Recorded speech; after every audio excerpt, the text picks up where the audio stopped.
पुढच्या बातमीकडे वळूयात। विधानसभा अध्यक्षपदी पुन्हा एकदा राहुल नार्वेकरच असणार आहे, सूत्रांकडून अशी माहिती मिळतेय। विधानसभा अध्यक्षपदासाठी राहुल नार्वेकर अर्ज भरणार आहेत, सूत्रांकडून या संदर्भातली माहिती मिळतेय। विधानसभा अध्यक्ष म्हणून दुसऱ्यांदा त्यांच्यावरती जबाबदारी येणार आहे। अक्षय कुडकेलवार माझे सहकारी आपल्यासोबत। अक्षय, विधानसभा अध्यक्ष म्हणून राहुल नार्वेकर यांना दुसऱ्यांदा संधी मिळतेय।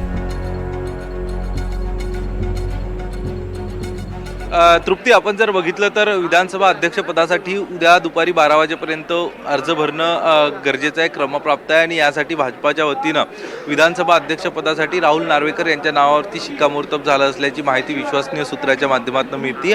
2.5 वर्षापूर्वी महाराष्ट्रामध्ये ज्यावेळी महायुतीचं सरकार स्थापन झालं होतं एकनाथ शिंदे यांच्या उठावानंतर, त्यावेळी देखील राहुल नार्वेकर यांच्याकडे विधानसभा अध्यक्षपदाची जबाबदारी आली होती आणि आता पुन्हा एकदा राहुल नार्वेकर हेच विधानसभेचे अध्यक्ष असतील अशी परिस्थिती निर्माण झालेली आहे। उद्या त्यांना उमेदवारी भरली जाईल त्यांची आणि परवा विधानसभा अध्यक्षाची निवड होईल। एकूणच महायुतीकडे असणारं बहुमत बघता कुठल्याही पद्धतीचा त्यामध्ये निकालामध्ये बदल होऊ शकणार नाही। राहुल नार्वेकर हेच विधानसभेचे पुन्हा एकदा अध्यक्ष होतील।